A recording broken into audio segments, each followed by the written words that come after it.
As the Story Grows. I'm Brian Patton. Thanks so much for listening. Today we have our August recap podcast. That means y'all hear clips from interviews with Nathan from Fox Lake, Frédéric from Sinsaenum, Tino and Valentin from Accvsed, Brian from Hundreds of AU, Lala from Burning Witches, Matt from Dinosaur Pileup, and Alex from Glass Lungs. On Wednesday, I shared an episode that was solo. It was just me talking about my musical discovery. I did not include a clip from that episode, but it is in the podcast feed if you haven't checked that out yet.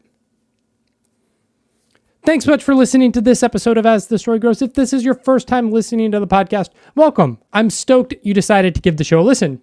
You can find links in our show notes or at asthestorygrows.com for our podcast community on Discord, our mailing list, and our Patreon page. And if you like the clips of episodes you hear this week, I encourage you to go back and check out the full interviews. Lots of killer interviews this month and new bands to discover. Enjoy the recap of all the interviews that aired in the month of August.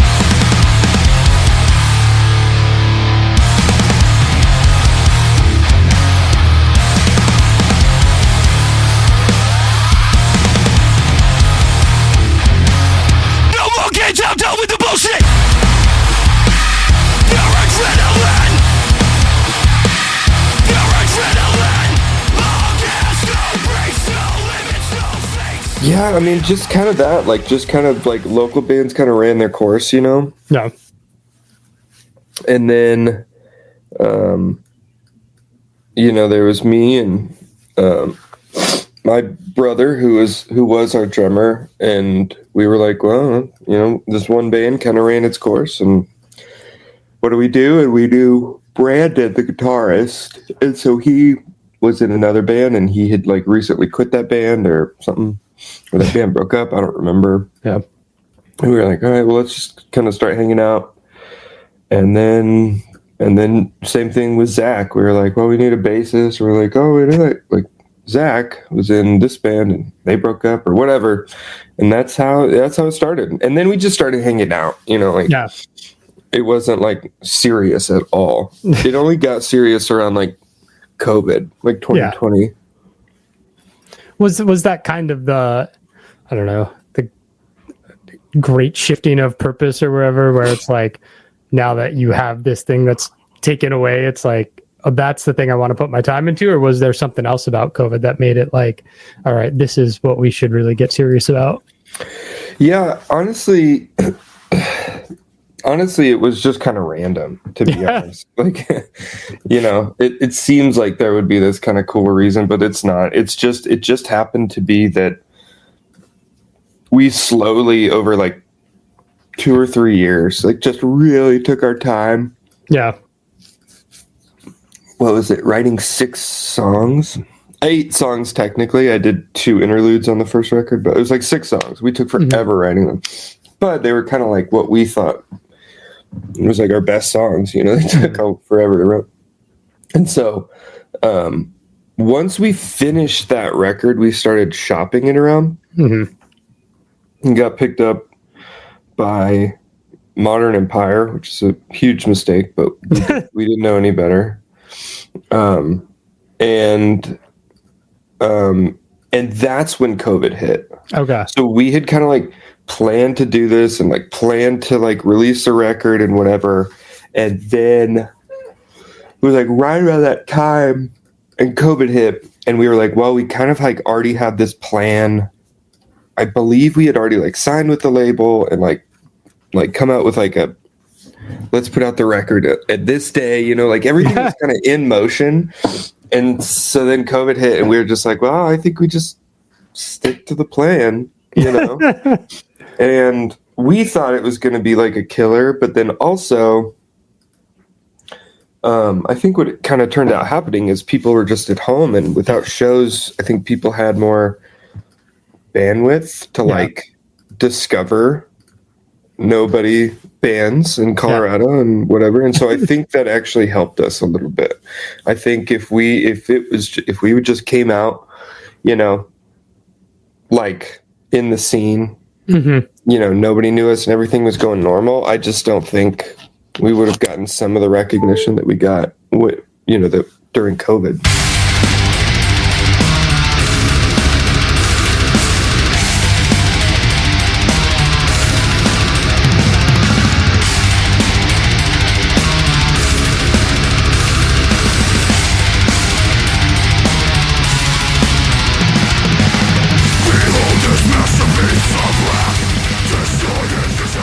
In Devastation obviously comes up the heels of a global pandemic, the death of Joey.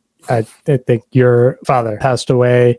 Outside of just like all of that building up, was there a reason for the time, I think between 2018 and 2020, for the band not doing any new material, or was it just like the pandemic hit at a time when you would be writing and then tragedy strikes?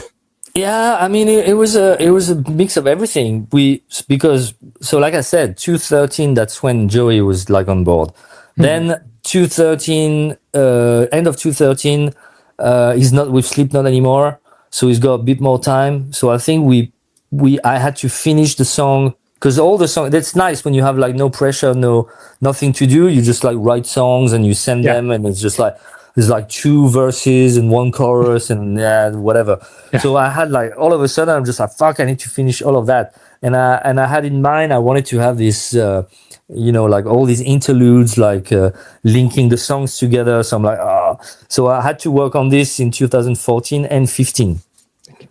In between also touring with Dragon Force and working on an album. The album came out in 2016, so that was like a lot of pressure building that up. Then we get like a good reaction from fans and new fans, a crowd and medias and whatnot. So we're like, maybe we should go on tour. But we couldn't because of like Joey's management, because they were, he was still tied up with like Roadrunner and with Vimic, and so it was all complicated. So I'm like, all right. So I had to write like a EP real quick, because I feel like, okay, we need to strike the iron while it's hot and we still exist. So you need to give something to the fans. If you cannot give them like a live show, give them something else. So I have to like, so I'm working on this, and it's stressful. And then we need to work on a real album, because EP is fine, but you wanna build up and blah blah blah. So we did that, and then after that second album, we toured, and it was great. It was successful in places, not so successful in other places, and I was just like, I finished the 2 months of touring, nearly 2 months, and I'm like, okay, now I a little break. Yeah, I also had to work on Amahiru, on Dragon Force, and I joined Creator. So I was like, okay, I'm gonna take my time. There's no pressure. Some people are waiting for us places. Some other, apparently they don't care so much. I don't care either. I've got nothing to prove. I'm just gonna write music when I feel this is coming back. So I actually started writing some stuff in 2019, like a good portion of the album, but like I said, no pressure, no one to please but myself, and we were like going back and forth with Sean, just like we trying out some certain things and whatnot, and then pandemic. When we were supposed to go on tour with Creator, so pandemic. Then we started to work on a new album with Creator. Then my father passed away. That left me like flat, like zero, no will to make music, whatever. So it was good that Creator was happening, because I was not like in the driver's seat. So I was just like, take me somewhere. I don't. And less than a year after Joey passed away. So that's a little heavy. And then we talked about it with the guys in the band. Obviously, we all called each other, like talking about memories and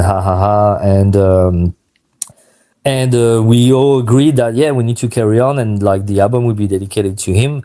And to me, it was just like, well, it has to also be dedicated to my father, because that's what's impacting me. It's not like a competition, but obviously, it's my father. So with that being said, I guess it's just like sort of like forced me to go back into this, and just like, okay, let's go in the driver's seat and try to make something out of this. So then we decided to work with Andre, the drum tech. So it stayed in the family. We had to wait a little bit for him because there's certain techniques that he was not mastering, and I was just like, I'm fine with that.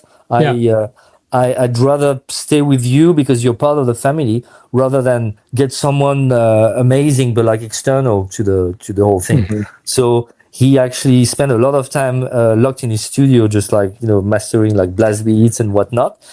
Which is cool. I mean, I felt like I was just as good as the guys from Def Leppard. When they waited for Rick Allen when he lost his arm. I always thought that was like a nice story.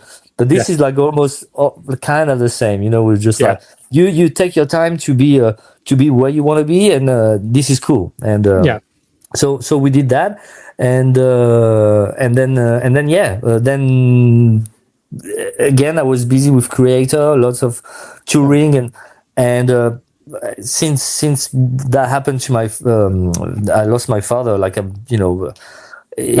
have the lack of enthusiasm sometimes with music, just like that's not it's not as important as what is important, what really matters in life. Life is short, so you have all these questions and midlife crisis and whatnot. So it really took a long time to finish the album, and here we are. And I completely forgot your question, actually. No, you I think you got it. Yeah. No, my dad died in 2019, and it got you. Yeah.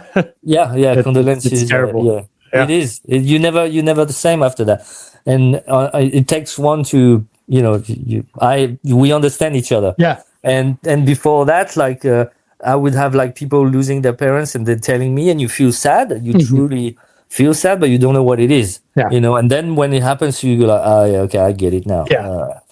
So that's where we are, my friend. Yeah. That's life. I see it clearly, how you will end. To the deep you're sinking in, you die without sound in the dark. Face to face with the soul truth.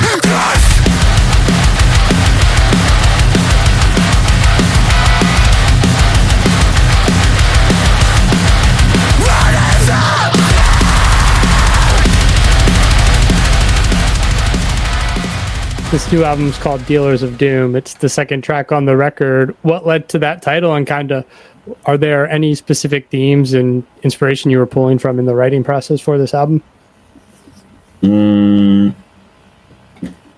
Yeah, like we say in the song, we portray the dealers of doom, like the oppressors that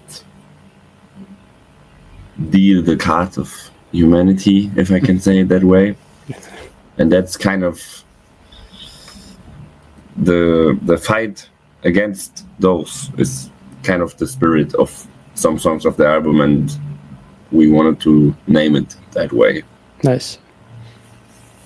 Are you kind of taking from current events and what's happening, or are you like taking inspiration from various, books or TV shows or things when sitting down to write, and finding that path is a thing you're writing about? I think it's current developments and the personal relation to those developments. Tino, as a vocalist, are you happy to kind of let somebody else take the brunt of the writing and pen out all the lyrics and just have to show up and scream, or are you just like yeah, that's actually pretty cool. I love the stuff while it's writing, so I just love it. He sends over some demos. We got a group chat and stuff, and he sends me over the demos, and I listen to them and give my opinion, and we meet and I record the demos. So I can always put my inspiration into this, and that's pretty cool. So I don't have to start from scratch, which helps extremely. Yeah. So, yeah.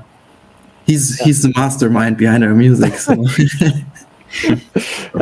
Does Tino ever do something and you're like, no, that's wrong, that's not how I envision it, or what? He does it at free range. It's like, no, you're fucking it up. Yeah, that's part of the process.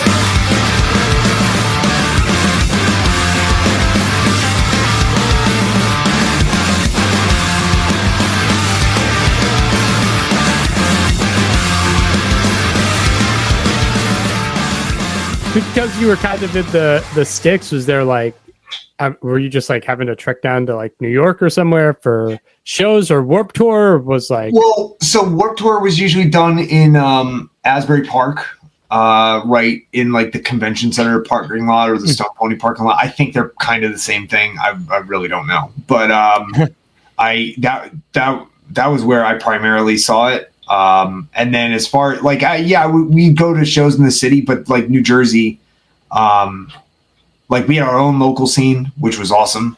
Then I really started, as soon as I got into high school, I immediately just started participating in that. Nice. Because it turns out I didn't like anybody in my high school. I didn't have a lot of friends. I didn't enjoy being there. I went to a regional high school. So, like I went to grade school with these cats, and then we went to high school and they got new friends and they like stopped. Then I became their like punching bag. If you've seen me up close, I'm like a small dude. I'm not a big guy. And so, like I was going through all that sort of stuff, the awkward, like body awkwardness or whatever. Yeah. And, I just wanted to get the fuck away from I just got into punk and that stuff because like nobody knew me and nobody judged me and I just felt really comfortable and I loved aggressive music and we had like a pretty good mix of stuff happening and that's kind of how I ended up, part of the way that I ended up getting into hardcore. Like I knew if you did when I was a freshman in high school, if you showed me Minor Threat, I'm like, oh, that's a punk band. Like, you know what I mean? Like I didn't really have the differences, but once I started going to shows locally, like they were mixed bills. So you would see like a pop punk band next to like a spiky hair punk band, next to a hardcore band and a fucking ska band and an emo band and sometimes a goth band. Yeah. And just all kinds of weird stuff thrown into the mix, and everybody was just trying to be as supportive as possible of everybody else because this was our scene. And there was also like one linchpin band from around here called Folly, who were so important in like they completely changed who I was because they were a hardcore band that had ska parts, which is like if you say that now, that's insane. Yeah. But that's it. Nobody does that, but they did it because they were into both those things. And they got when they got signed to like a bigger label, they got signed to Triple Crown, which like put out the brand new records and all that other stuff. Like, they could have signed to other labels, like heavier labels. I'm not going to name because I'll probably get in trouble. But all those labels like, if you just drop the ska stuff, and they're like, nah. So like I had a tremendous amount of respect for them for doing that. I thought the records that they made were very good because of the ska parts too. Like it totally added a different element and so then like I ended up like doing merch for them and learning how to book tours through them. Like they would sit there and show me how to do those things. So I learned so much from them, and they're such amazing people. They're still friends of ours, friends of mine, friends of the band. John from Folly sings on one of the songs on the record, which is like super important to me because like we both became dads at the same time, around the same time. And the song is primarily focused on like, feeling like you're not doing the best job sometimes as a dad and feeling like, even as hard as you work to like do all the right things, like maybe things are slipping through the cracks and that you can't protect everything. And there's a feeling of helplessness when you're a dad. And I would all of like my like rough feelings, I would like bounce off guys like him and my other friends who had kids around the same time. And like John would do the same thing to me. So to have him on there to sing those words was like super important for me. And like, it just brought back great memories. I love hanging out with John. So.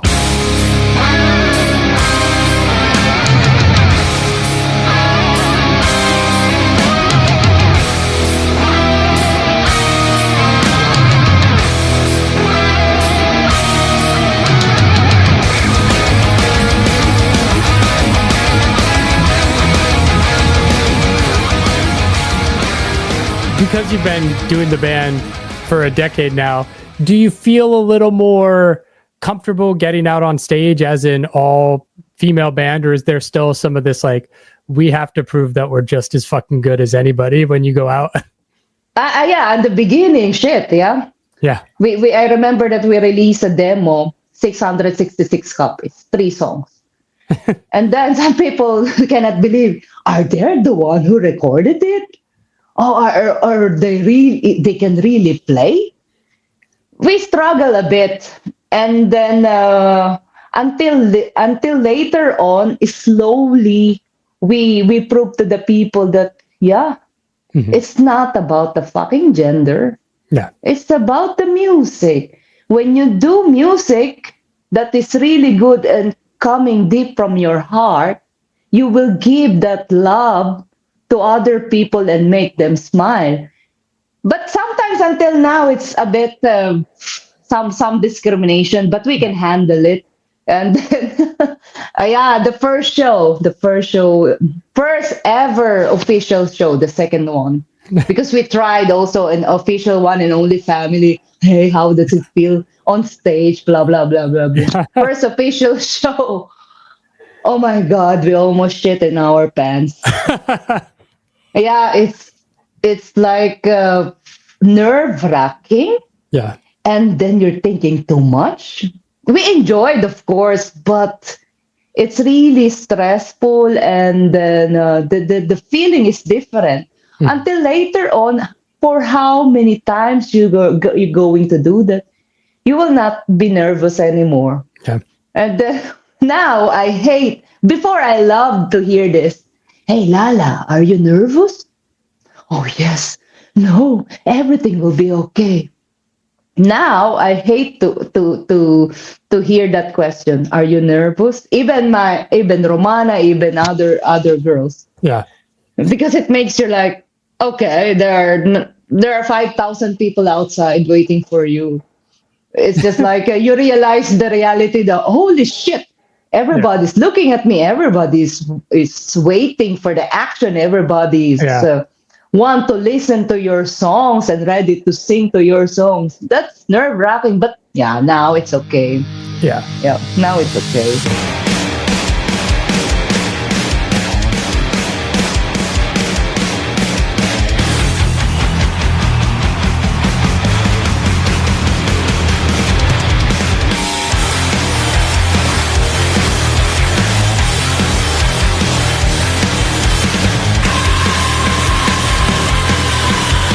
Is there, obviously, you're dealing with health struggles. There's obviously this, like, you step back at your life and look at it. But was there ever a point in there where you're like, fuck it, music is not worth it. I need to figure something else out. It's like spiritual awakening or something. Yeah, that was like, I'm not going to lie about that. Like my priorities changed a lot because obviously my health just plummeted and it was in the trash, and I was like, okay, so like what's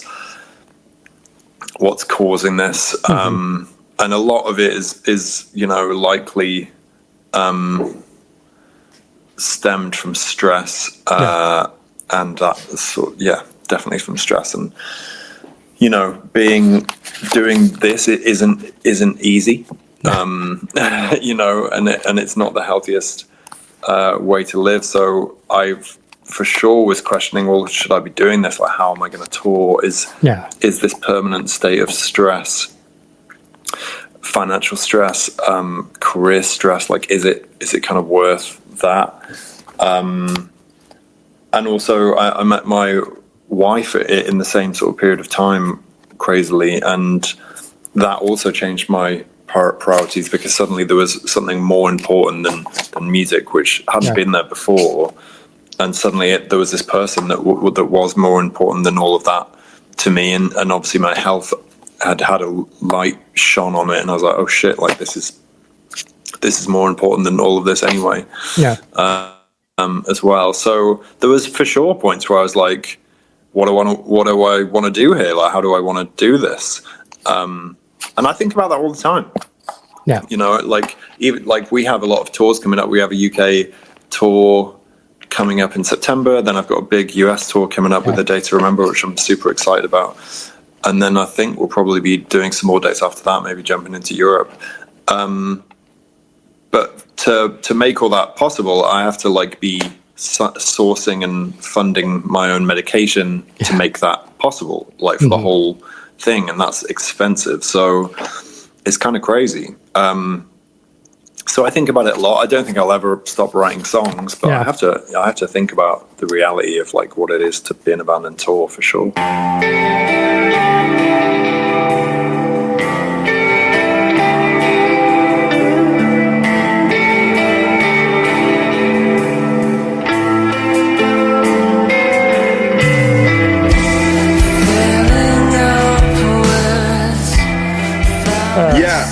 That song comes out August 22nd. Yes. Ironically, the same day that Deftones' new album comes out. You know, they kind of just sprung that on everybody, and when you're the Deftones, you could do that. Yeah, you can do whatever you want. So we're just hoping since it comes out, you know, at the same time, they might just be like, hey, you guys want to open for our tour? Yeah.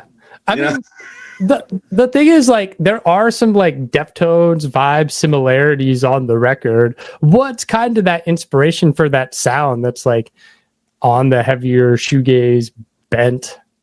Yeah. I think that when we got back together, we were like, let's just write whatever we feel like writing. Mm-hmm. Like, let's not worry about what we wrote before. Let's just write what comes naturally. Mm-hmm. The first couple songs we wrote together were very aggressive. And we were like, all right, we got to back it up a bit. Like, our singer Chad, like, does not even know what to sing over this. Our old drummer and I, we really loved, like, proggy stuff, like Off Time, weird dancing around the one kind of stuff. And everyone was kind of like, all right, how can we do what we're doing and just like make it a little bit more like palatable? Yeah. And add reverb. Yeah, add reverb. And back during Impermanence, we had a third guitar player that played baritone. And we didn't want to lose that aspect, but we also didn't want to get a sixth member because it's already hard enough to find five. And so I kind of took on the role of playing both baritone and regular guitar. Yep. So when we write our songs, I write all of it on the baritone, and then once we have it all structured out, I switch back to regular guitar. Okay. And I start writing my parts for that. Okay. Which we had never done before. And naturally, having that type of instrument in your hands, things get a little bit more heavy. Yeah. And a little bit more aggressive. And I think we kind of found like our newer sound just by doing that. Yeah. Alone. And it was fun for me to like experiment with.